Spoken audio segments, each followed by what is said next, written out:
Mas Lalu ini dulunya adalah subscriber anak tambang ya. Sebelum masuk ke warahmatullahi wabarakatuh, semangat lagi, jumpa lagi dengan saya di channel Anak Tambang. Oke guys, kali ini kita akan melakukan bincang-bincang ya dengan rekan kita yang ada di sini ya. Dulu mereka adalah siswa kita yang sekarang sudah lulus training. Kita akan tanya-tanya pengalaman mereka seperti apa, kesan-kesannya selama training seperti apa. Semoga bisa menjadi inspirasi buat kalian semua. Oke, saya akan memperkenalkan diri terlebih dahulu. Narasumber kita yang pertama ini ada Mas Lalu Sahrul Gunawan ya. Mas Lalu ini dulunya adalah subscriber anak tambang ya. Sebelum masuk ke PAMA tanya terus ya kapan pengumuman, kisi-kisi tesnya seperti apa itu kan, tanya terus, setiap hari tanya di komentar. Kapan Pak pengumuman Pak? Kapan Pak?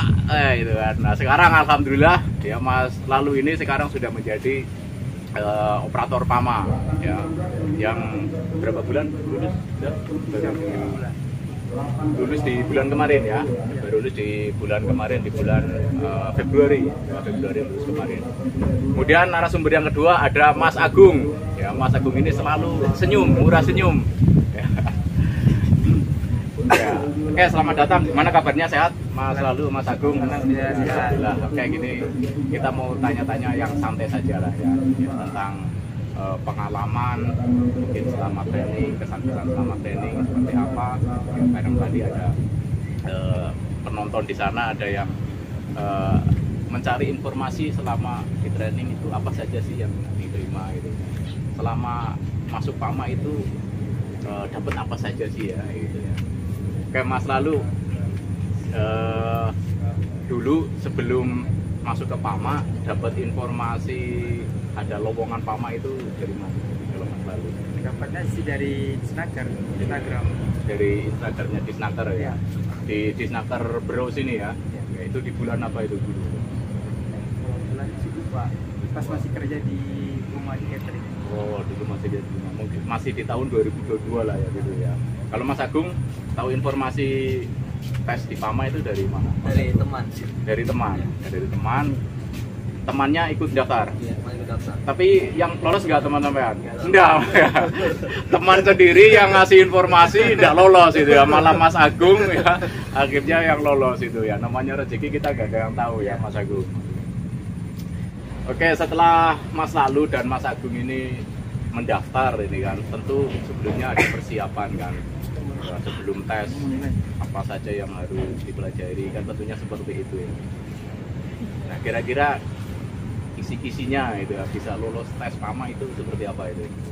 Nah, dari siapa dulu monggo? Kalau dari saya sih belajar di YouTube. Belajar YouTube, nonton YouTube, kisi-kisi gitu ya. Oke, guys, jadi salah satu cara dari Mas Lalu ya sebelum tes psikotes ya nonton kisi-kisi dulu. Bener, di YouTube banyak, di Google banyak ya, tinggal kita mau lihat atau enggak ya.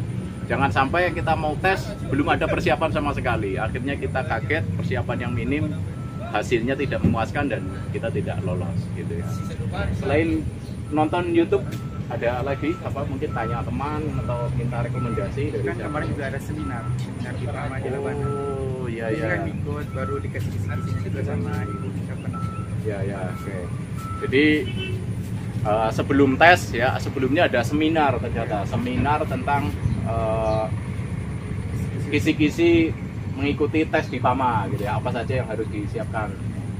Setidaknya itu membantu lah ya Mas Lalu. Kalau Mas Agung, tips-tipsnya ini bisa biar bisa lulus ini. Temennya yang ngasih informasi malah nggak lulus itu, Mas Agung sendiri yang dikasih info malah lulus itu. Kalau duluan pertama yaitu belajar dari YouTube, terus ada yang tanya-tanya teman yang sudah pernah kerja, dikasih tahu kalau psikotes kan soalnya gini-gini gitu. Yang ada menggambar, Ya. ada hitung-hitungan, Ya, gambar warteg Ya. gitu ya. Oke. tapi lebih banyak belajar di YouTube. Belajar di YouTube ya. Oke. Jadi kalau informasi psikotes sebetulnya sudah banyak ya, di media sosial itu banyak, tinggal kita mau latihan atau enggak gitu. Karena kalau nggak latihan pasti akan kesulitan saat proses tesnya. Oke, selama tes psikotes atau sama seleksi PAMA, mana sih yang paling sulit kalau menurut Mas Lalu atau Mas Agung? Baik psikotesnya, interviewnya atau MCU-nya yang paling sulit? Mungkin kalau menurut saya sih pas interview sama MCU. Ya, interview sama MCU. Ya, kalau tes yang lain sih gampang. biasa saja lah ya. Kalau Mas Agung, MCU-nya MCU-nya, interview aman kemarin. aman aja ya, oke. Ya, kalau interview mungkin kita berpikir nanti mau ditanya apa gitu ya. Sebelum masuk ke ruangan itu sudah deg-degan dulu ya. Ini mau ditanya apa gitu ya. Pertama kali Belum juga. lagi kalau peserta sebelumnya itu sudah ngompor-ngompori gitu. Wah, nanti di dalam ditanya yang susah-susah gitu. Ditanya ini itu gitu. Akhirnya mental jadi down ya. Ya, mungkin kalau Mas Agung mungkin sudah pengalaman sebelumnya, jadi interview itu tidak terlalu inilah ya, terlalu apa namanya menyulitkan. Tapi di MCU ya Mas Agung. Kalau MCU sendiri kira-kira tipsnya apa ini? Karena itu juga salah satu tes yang banyak gugurnya itu di situ di MCU gitu. Ada tipsnya nggak kira-kira? Oh, dari saya sih jaga kesehatan aja. Terus banyakin minum air putih. Minum air putih. Oke. Kalau Mas Agung sama juga. ya istirahat yang Ya, cukup istirahat. lah ya, istirahat cukup, makan makanan yang bergizi gitu ya. Anjurkan juga puasa sebelum MCU. Puasa agar ya benar tubuh kita produktif gitu ya. Oke, nah setelah MCU nunggunya lama ini, nunggu pengumuman lama nggak kira-kira? Berapa lama? Selama sebulan kayaknya. Sebulan dari setelah MCU itu. Iya. Oh, cepet aja ya. Ya, tapi Mas lalu ini yang paling rajin komentar, ya, rajin komentar. Tanya terus kapan pengumuman. Ya alhamdulillah sekarang sudah jadi karyawan Pama ya. Oke, untuk selanjutnya setelah dinyatakan lulus, ya, kemudian kan proses training ini ya. Nah, proses training bisa gak diceritakan sih proses training selama menjadi operator magang itu seperti apa? Mulai dari mungkin tempatnya, tempat tinggalnya, atau proses bintalsiknya seperti apa dari Mas Alun barangkali. Dari kemarin di Armet. Tempatnya di Armet Armet. Alabana. Tempatkan di barat. Di barat ya, kayak Iya. tentara lah ya. Iya. Oke. Kalau Mas Agung gimana kalau menurut pendapat Mas Agung ini dari awal mulai masuk ke training ini, kira-kira kaget nggak waktu tiba-tiba masuk tentara gitu kan? Ya pertama kaget soalnya belum pernah juga. Ya, betul. Ya, kehidupannya berubah Total ya. Dari sebelumnya bangun pagi terserah itu kan, sekarang di lingkungan tentara itu kan selama 3 bulan ya. Iya. Ya, 3 bulan di Yon Armet, ya, Labanan di Berau. Tentu disiplin yang utama gitu kan, disiplin, kerapian, kebersihan ya. Tentu 3 bulan itu ya bukan hal yang sebentar gitu ya. 3 bulan di lingkungan tentara bukan hal sebentar. Kayak saya saja dulu Susbintal itu cuma 3 minggu itu, kan dia 3 bulan, wah luar biasa sekali gitu kan. Pasti tiap hari ngitungi tanggal itu, kapan lulus itu kan, pasti itu kan. Ini sudah hari Minggu, besok aduh sudah Senin lagi gitu kan. Nah, waktu terasa begitu lama, tapi menjelang penutupan yang kemarin 3 bulan itu kadang kangen kita gitu ya. Wah, kemarin disuruh sujud tobat ya kan? Apel malam, mungkin ada yang terlambat atau hijab pagi ada yang terlambat, semuanya kena hukuman ya, semua itu sekarang jadi kenangan ya. Kadang kita jadi pengen gitu ya, ya seperti itu lagi, kumpul-kumpul bareng lagi sama teman-teman gitu ya.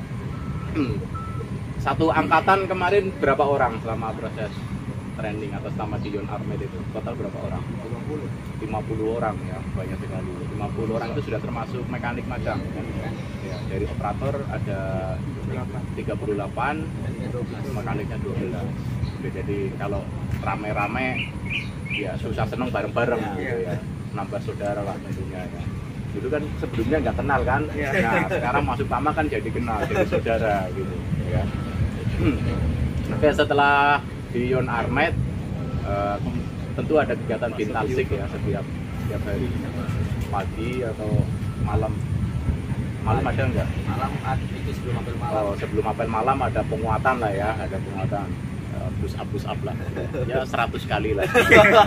Tapi baru berapa bulan lulus sudah kempes semua gitu. Six pack-nya sudah nggak kelihatan, nggak ada sisanya lagi itu 3 bulan di Armet sana.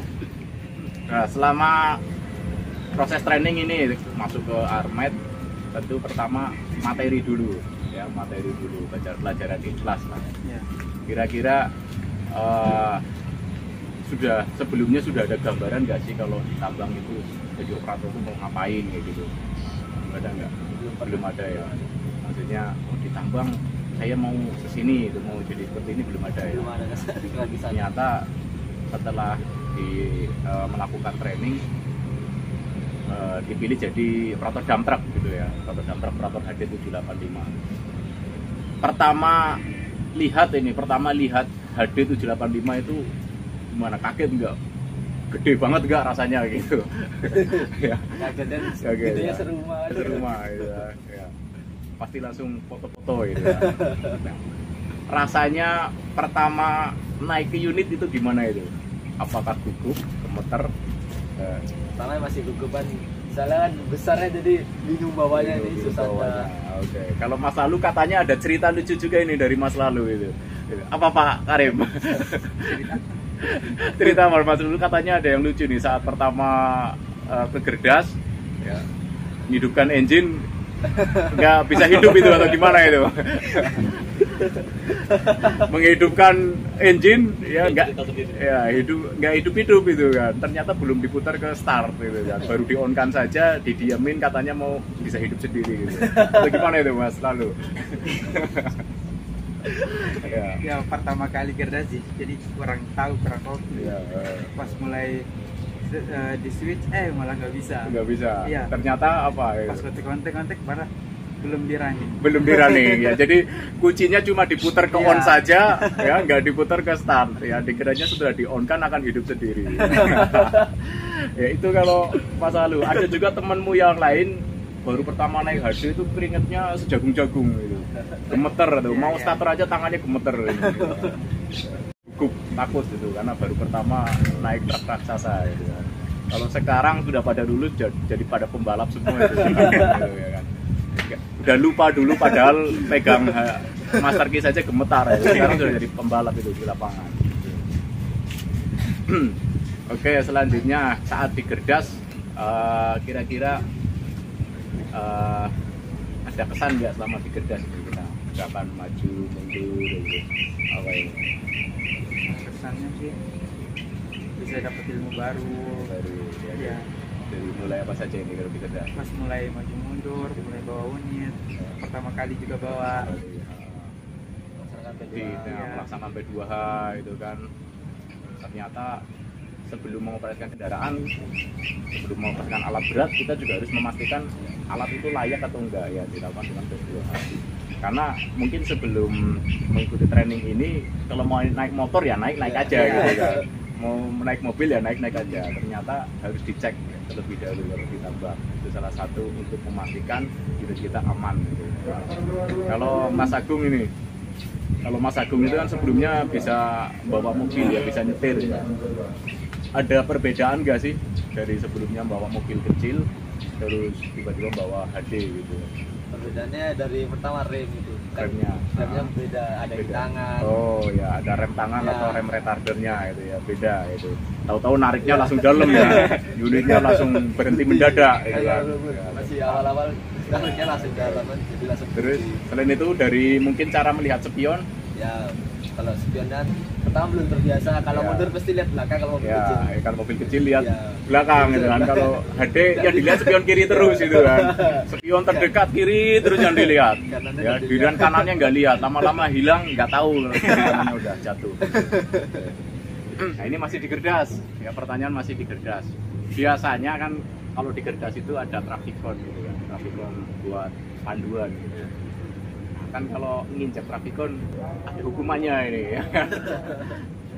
Pernah berapa banyak itu dapat hukuman push up itu? Kalau Mas Lalu? Kalau saya sih paling banyak itu 100 ya sama Pak Sunardi. 100 kali push up ya gara-gara nginjak trafikon gitu kan.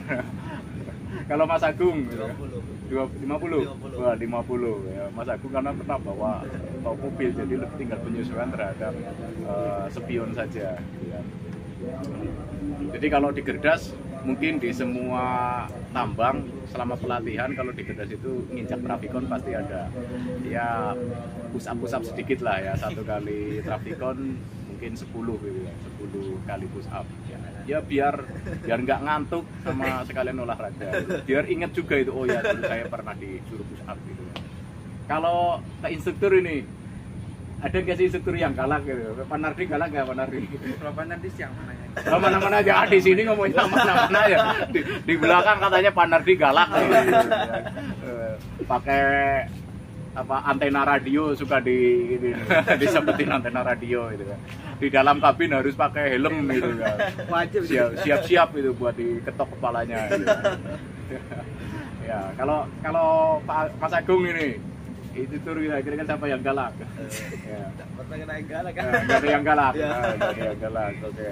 Ya, kalau Mas lalu sebetulnya di belakang sering curhat ini instruktur ini galak. Cuma di depan kamera aja nih ngomongnya nggak ada yang galak. Oke. Nah, setelah digerdas kan praktek lapangan gitu kan, ikut senior, terus ya loading, jumping, ada kendala nggak? Kalau Mas Agung gimana? Jalan licin. Ya, oke. Salah satu yang ditakutkan operator yang training terkait dengan jalan licin. Ya, memang HD ini ya walaupun unitnya besar, kalau ada penyiraman atau habis hujan ya pasti sering kepelintir itu. Tapi sekarang sudah aman ya, sudah tahu lah ya caranya, karena sudah kita kasih cara-caranya, metodenya untuk di jalan licin, ya insya Allah aman lah. Yang penting kalau memang itu sudah tidak bisa dipaksakan ya stop di tempat, ya cari tempat aman, jangan dipaksakan kalau ada jalan licin. Ya sekarang sudah jadi pembalap ini Mas Agung. Di lapangan terkenal pembalap itu Mas Agung. Dulu malu-malu, takut-takut gitu. Kalau ikut senior ada rasa sungkan nggak sih ikut senior ya, selama praktek lapangan? Aku orang mandiri. Yo Mas Agung gimana? Ya masih malu-malu karena ya kan baru, jadi masih takut-takut. Belum kenal ya, masih ada rasa malunya karena ya belum kenal. Tapi kalau sudah sering ke lapangan, praktek lapangan, jadi kenalan ya akhirnya udah biasa gitu kan. Biasanya senior ini kalau ada siswa itu menyiapkan banyak makanan di kulkas gitu ya kan. Di dalam HD ada kulkas isinya banyak makanan itu untuk menyiapkan kalau ada siswa gitu kan. Biar siswanya itu mau ikutkan senior gitu kan. Seniornya juga dapat untung, seniornya dapat siswa, seniornya bisa santai-santai di sebelahnya gitu kan. Yang kerja siswanya gitu kan. Yang penting disuap ya kan, disuap pakai makanan full seharian ya. Besok nyari lagi ikut senior itu aja lah, banyak makanannya gitu kan. Ya.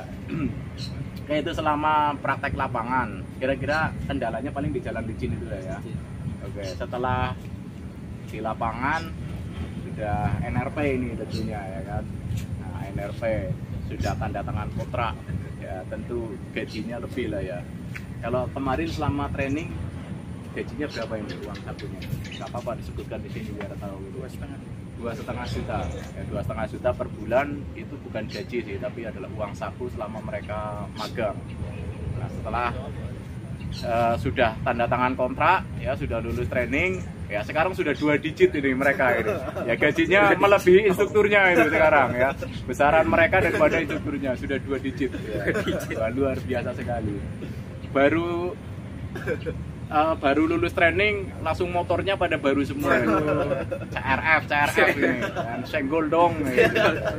Anak-anak CRF ini ya, alhamdulillah kita setelah bisa kerja, bisa beli kendaraan sendiri ya, dari uang hasil kerja sendiri ya, nggak harus membebani orang tua ya. Syukur-syukur bisa membantu orang tua, adik ya, alhamdulillah. 2 digit bos. Gajiannya ngeri. Baru lulus training sudah 2 digit ya. Kalau mau ya segera daftar, kalau ada lowongan PAMA daftar, dipersiapkan ya, biar lolos bisa menjadi ya, karyawan PAMA ya. Terus sudah apa namanya, sudah NRP,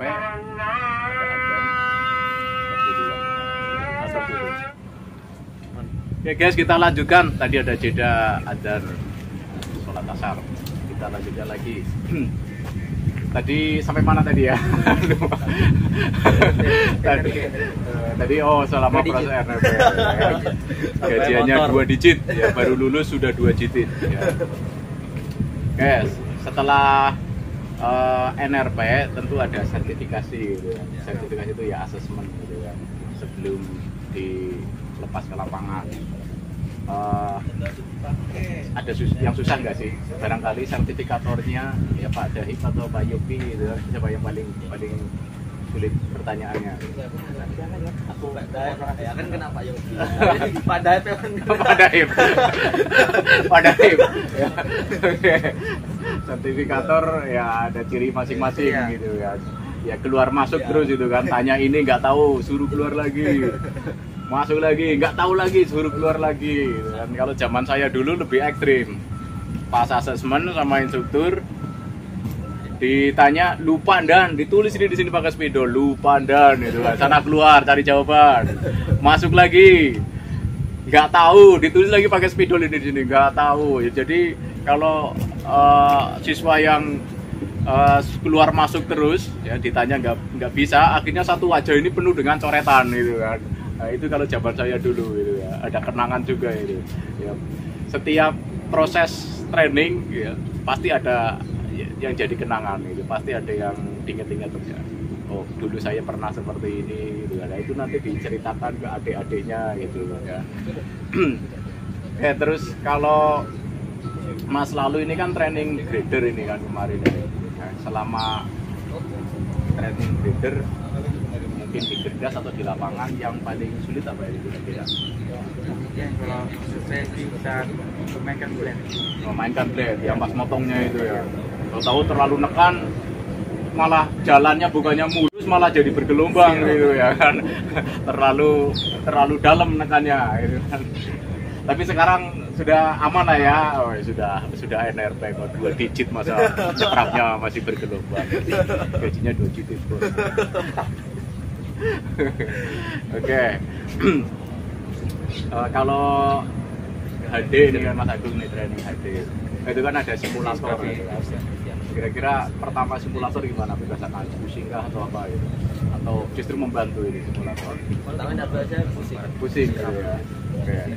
Lama-lama terbiasa ya, karena menggunakan layar ya, layarnya gerak ya, seolah-olah ada ya membuat mata kita pusing gitu ya. Tapi itu membantu sebelum ke gerdas gitu ya. Ya minimal tahu cara menghidupkan maju penggunaan ya, penggunaan petanya. Karena awal-awal itu banyak yang mengeluh pusing, tapi kesini udah biasa. Terus terakhir ini mungkin pertanyaan terakhir Mas Agung dan Mas Lalu, mungkin ada tips-tips yang bisa disampaikan kepada penonton yang mau mengikuti tes di PAMA ya, biar bisa lolos ya.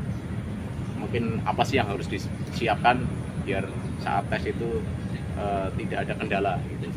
Mungkin dari Mas Lalu dulu. Kalau dari saya sih kalau nonton YouTube biar lancar, biar ada juga contoh tesnya, biar aman, biar lulus, sama-sama jaga kesehatan.